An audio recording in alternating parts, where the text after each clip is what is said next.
صرف ایک منٹ.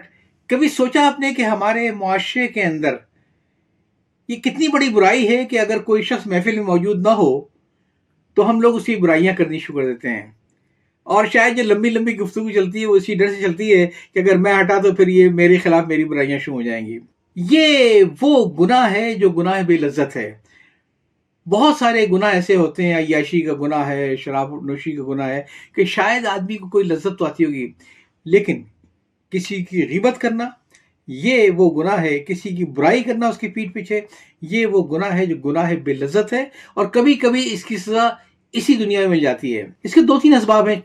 پہلا سبب تو یہ ہے کہ ہماری خواہش یہ ہوتی ہے کہ لوگ یہ سمجھیں کہ ہمارے علاوہ جتنے ہیں سب برے ہیں، لہذا ہم ہر ایک کی باری باری موقع سے برائیاں بیان کرتے رہتے ہیں کہ اگر لوگ قائل ہو گئے تو پھر اکیلا میں ہی بچوں گا نا، سب سے نیک سب سے پارسا میرے علاوہ کوئی ہوگا نہیں، باقی سب کے لوگ قائل ہو چکے ہیں، برے لوگ ہیں یہ. ایک تو یہ انسان کا نفسیات ہے. اور دوسرا یہ ہے کہ بعض اوقات خدا نہ خواستہ اگر وقتی طور پہ صحیح، لیکن اگر کوئی رنجشیں ہو جائیں دوستوں کے درمیان، دفتری معاملات میں کچھ رنجشیں ہو جائیں، محلے کے معاملات میں کچھ رنجشیں ہو جائیں، اور خاندانی معاملات میں کچھ رنجشیں ہو جائیں، تو ہماری کوشش یہ ہوتی ہے کہ ہم اپنا نقطہ نظر بتا کے دوسروں کو قائل کر لیں اور دوسروں کو ہم انوالو کرتے ہیں. اس کا سب سے بڑا نقصان تو یہ ہوتا ہے کہ بعد میں اگر اللہ تعالیٰ کوئی برکت دے اور وہ تعلقات بحالی کا کوئی امکان ہو تو ہمیں ہمارے بولے ہوئے جملے روکتے ہیں اس بات سے کہ ہم دوبارہ پھر اچھے دور کی طرف پلٹ جائیں. سوچتے ہیں کہ اگر اب ہم نے ہاتھ بڑھا لیا دوستی کا تو لوگ کیا کہیں گے جن سے ہم نے اتنی برائیاں کی تھی اس شخص کی. پھر ایک چیز اور بھی تو ہے کہ بھائی یہ زندگی کے معاملات ہیں، کوئی بلدیاتی الیکشن نہیں ہے کس کے اتنے ووٹ ہے. فیصلہ تو اوپر ہوگا، اس کی تیاری کیجیے. آپ کو اپنے دل میں اطمینان ہونا چاہیے کہ میں صحیح ہوں کہ میں غلط ہوں، اس کے علاوہ کچھ بھی نہیں ہے. دوسروں سے ووٹ لینے کی کوشش نہ کریں صحیح اور غلط ہونے کی.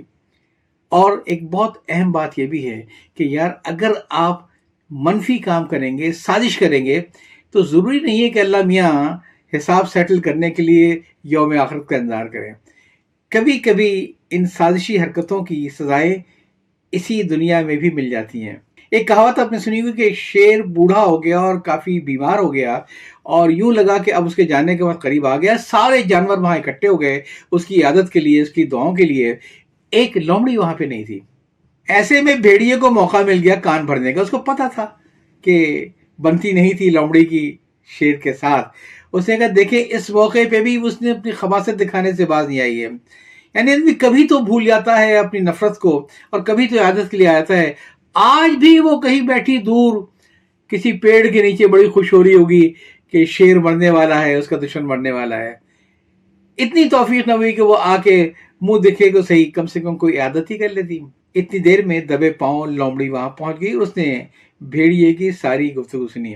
جب شیر نے لومڑی کو دیکھا تو بلایا تم کہاں تھی؟ اس نے کہا سرکار میں ان لوگوں میں سے نہیں ہوں جو خام خواہ کے نمبر بڑھانے کی خاطر آپ کے گرد گھیرا ڈال کے بیٹھ جائیں.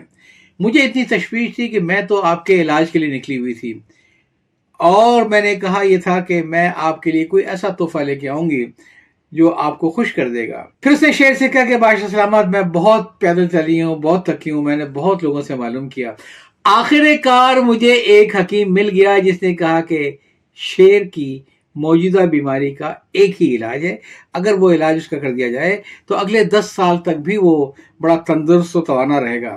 شیر نے کہا وہ کون سا علاج ہے، کون سی دوائی ہے؟ لومڑی نے بڑی مکاری سے کہا کہ حکیم صاحب کہتے تھے کہ اگر کسی بھیڑیے کی گردن اڑا کے اس کا سر پہلے بھونا جائے اور سر بھوننے کے بعد تازہ تازہ مغز نکال کے اگر شیر کو کھلا دیا جائے تو شیر فوری صحت مند ہو جائے گا. بھیڑیے نے یہ سنتے ہی وہاں سے دوڑ لگا دی. اسے معلوم تھا کہ جو میں کر رہا تھا لومڑی کے ساتھ، لومڑی نے وہی ہاتھ میرے ساتھ کر دیا ہے. تو میں یہ کہوں گا کہ مسائل جتنے بھی ہوں اپنی حد تک رکھیں، صبر کریں، لوگوں کو انوالو نہ کریں اس کے اندر، اور اللہ سے دعا کریں کہ اگر اچھے دن نہیں رہے تو یہ برے دن بھی نہیں رہیں گے. کہ قرینے کی پلے لسٹ میں موجود باقی کلپس آپ کو پسند آئے تو اسے شیئر کرنا نہ بھولیے گا، تاکہ یہ تو ایک پیغام ہے جو میں چاہتا ہوں کہ دوسروں تک پہنچے. یا چاہتا ہوں اللہ جینے کے قرینے کی پلے لسٹ میں موجود باقی کلپس آپ کو پسند آئے تو اسے شیئر کرنا نہ بھولیے گا، تاکہ یہ تو ایک پیغام ہے جو میں چاہتا ہوں کہ دوسروں تک پہنچے. یا چاہتا ہوں. اللہ